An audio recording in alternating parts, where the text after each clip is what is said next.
So if it was 1/8, it's gonna, so that would be 1/4. So it's roughly like, okay, let's just say it's like this. So there's your pizza. Nice. Okay, so what's the radius? What's the radius?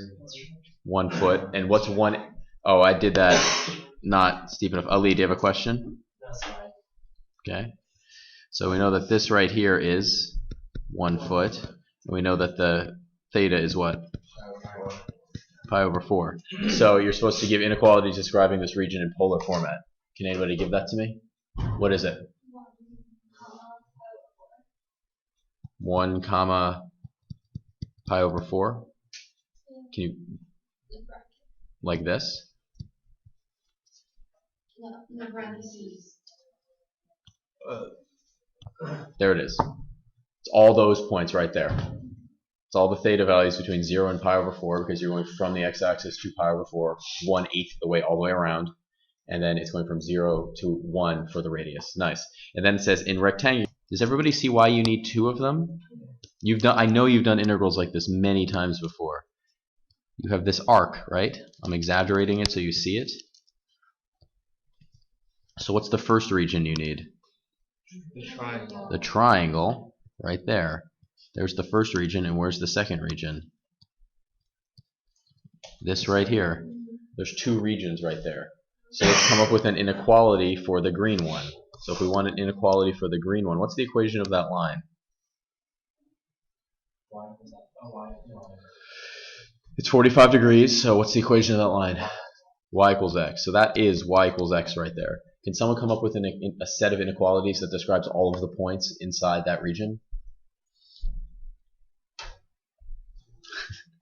X.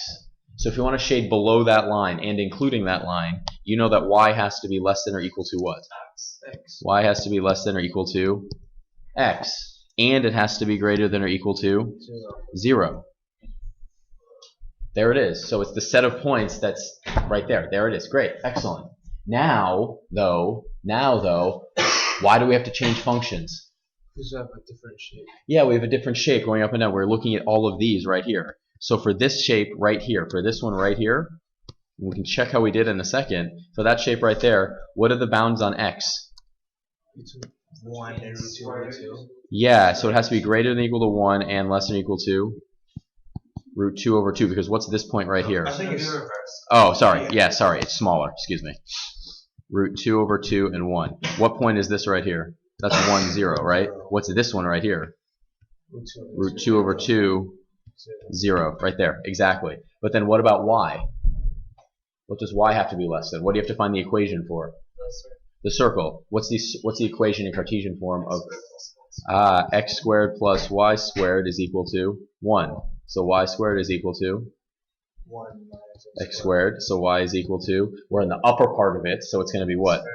1 minus x squared. So what does y have to be less than? The square root of 1 minus x squared, and it has to be greater than or equal to 0. There it is. Right there. Okay, sit down please. Oh look, we have a circle. And then we have this, does anybody know what that's called, that red shape? Cardioid, yeah. Anybody know where that word comes from? Cardio, which means what? Heart. So let's change this window to make it look a little prettier. So what should instead 6.28, what is that? Anybody know what that is? Yeah, so let's change it to pi and, oh, not pi. Quit. Window. So what is that? Second pi right there. And then instead of x, what do we want the x min to be? Oh, I see. You know what? We need 2 pi right there. That's not the that's not the window. We need the x max right here. X min negative second pi, and the x max is going to be second pi. What about our y min? We get negative second pi and second pi. Great. So now when we graph this, it should zoom in a little bit. Now why does it look squinched like that? Why does the calculator look squinched like that? It's not a what? Square. Yeah, the screen on a calculator is not a square. The resolution is different. So if you want to do that, if you want to see what it looks like, zoom 5, I think it is. So if you zoom square, it makes it a square for you. It changes the Changes that a little bit. Okay, so what's this question asking? It is asking, find the area outside R, so 2 cosine theta, and inside 1 plus cosine theta. So which one is which on this?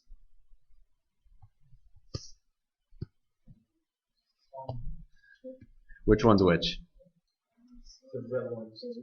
The red one is 1 plus cosine. The red one is 1 plus cosine theta, so that's the red one. And the blue one is? 2 cosine. Nice. So which region are they asking you for?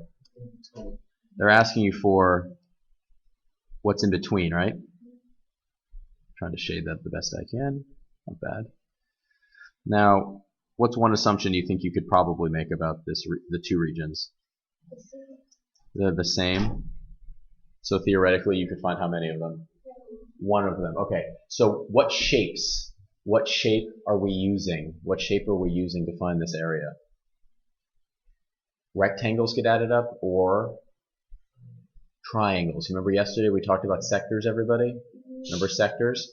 So what's another thing you know about these shapes? What does that blue thing look like?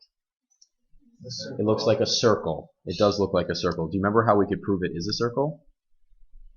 We like to put it back into Cartesian. We square both sides. You remember this yesterday? We did this. So r squared is equal to what? 4 cosine squared theta, right? So you know x squared plus y squared is equal to 2 times 2 cosine squared theta, right? Remember that, everybody? But you know that x is equal to r cosine theta. So x is going to be equal to 2 cosine squared theta. So what is this equal to?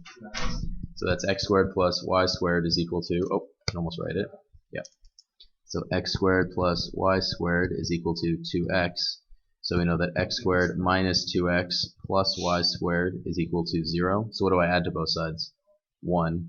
So you get x minus 1 squared plus y squared is equal to 1. So that is a circle of radius 1 around this point right here. What is that point right there? 1, 0, right? So if we want to find that the green area, is anybody, now that we know that that's a circle, what formula could we use for the area of that circle? Yeah, area is pi r squared. So what's the area there? Pi times 1 squared. So what's that equal to? Pi. So if we just found the area of the blue circle, if we want to find the green, what do we take that away from? The red. So all we really need to do at this point is find the area of the red cardioid. We need to find the area of the red cardioid. Are you with me so far, everybody? I'll go back and explain why this is by far the easier method. But in this case, we find the area of the red, and then what do we take away? Pi, and we're done. We do the area of the red. So if we were to graph that, let's graph that one without the circle here. We clear that out there. If I graph this right here, if I graph this red one, if I graph this, if I want to do the area of this thing, do you remember when you first started doing integrals, what did you actually draw in? Do you remember what you drew in? You drew in the actual rectangles, didn't you? Do you remember drawing in all those rectangles? So in this case, you're not drawing in rectangles. What are you drawing in? Triangles, right? Drawing in triangles. So they're actually, the better way to say it is sectors. So you have that one, you have another one. They're all going to be, it's going to be sweeping this thing out, right? Everything stems from the origin. Everything stems from the origin. Now, what was that? Remember that formula for the area? It's going to be 1/2 alpha to beta, right, of f theta squared d theta. Well, do we have a lot of this already? We have 1/2, and I don't know what that thing is. We have 1/2, let's say alpha to beta. We'll figure that out later. Do we have the actual function? Yeah, what is it? 1 plus cosine theta squared d theta. Exactly. Now we just need to find the starting and the ending values, right? Now you just have to go around one time. Does it matter really where you start? Does it matter where you start? Could I start sweeping out here as long as I go all the way around? Yes. Yeah, absolutely. So you don't have to be worried about, like, you don't have to start right here. You don't absolutely have to start right here. So let's just think about this for a second here. Let's say we started at theta equals 0.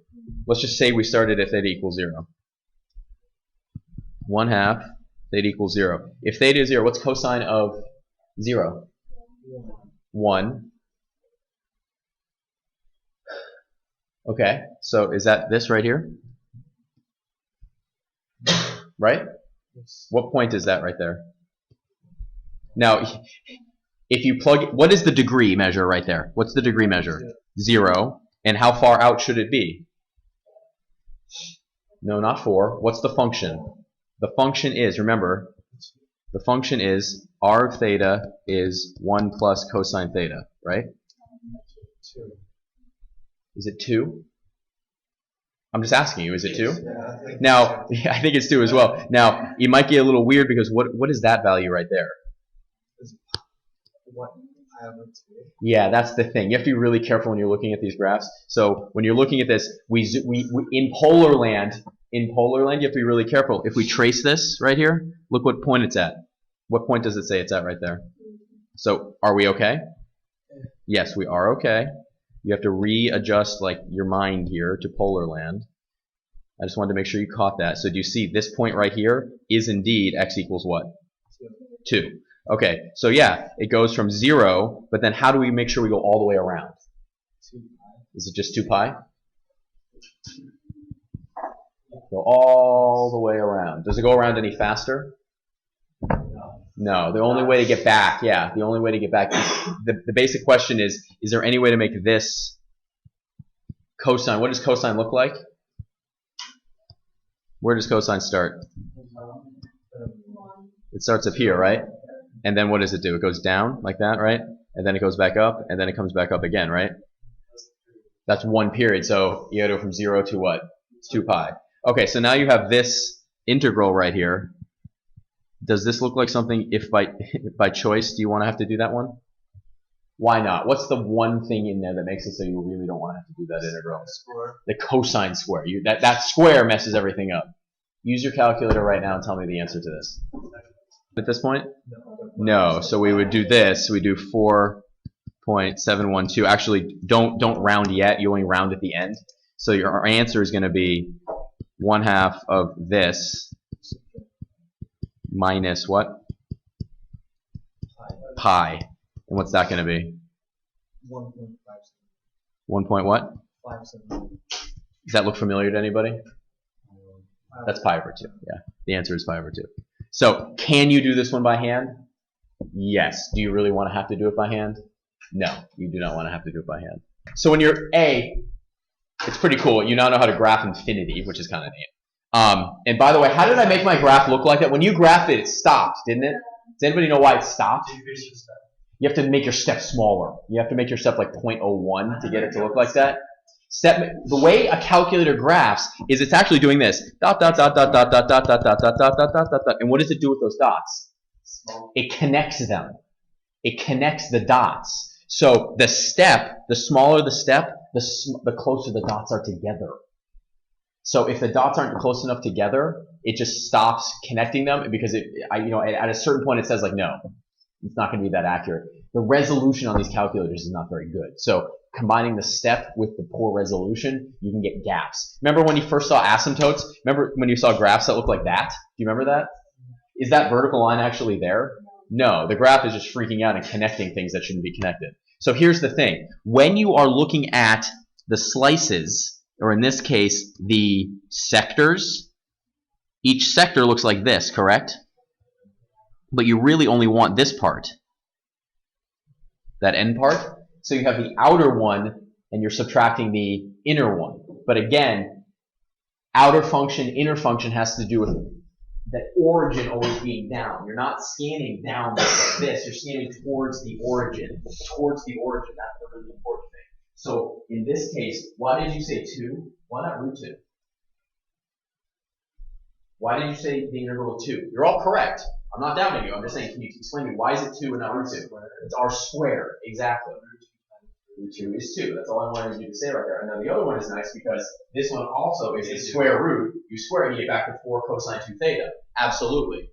Here's the thing though. By far, I think I pointed this out. I said by far the most common error on these are the limits of integration.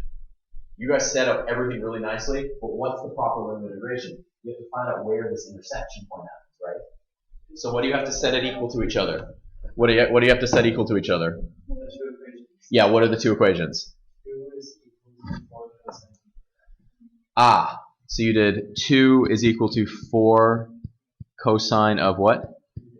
2 theta. Okay, if this is correct, let's do the algebra. So what do you end up with? Cosine of 2 theta is equal to 1 over 2. So the cosine of what? So what is the cosine of what is, sorry, not negative a half. Why did I say negative? The cosine of what is a half? The cosine of what is a half? No. The cosine of what? Look, everybody. It's pi over what? 3, right? We're 3 over 2 and 1/2. Remember your triangles like that, everybody? So it's pi over 3 is equal to... No, don't make one sheet. Okay? I told you that this... I wasn't making this up. I think the most common mistake occurs when people are doing the limits of integration on polar integrals. Look what happened here. The other calculus is great, but we have 2 out of the 3 aren't correct, right? Unit circle problems. Is that a new hashtag? Unit circle problems, right? But then the equations are going to be nasty, right? These are not perfect curves, right? They're the spiral things. I actually think there's going to have to be 5. Do you know why? Look right here. This thing goes out, right? So you have to have this one, you do this one all the way to here, and then another one right there. There's 5. It'd be terrible. But in polar land, what's it like? It's pretty nice. It's going to be 1/2 the integral from what to what? Yeah, it just goes 0 to 2 pi. And what's the outer one? Minus what? Theta squared d theta. Now, is that something you end up being able to integrate? Yeah, it comes out to 4 pi cubed. It's kind of cool. Okay, so what we're going to do, because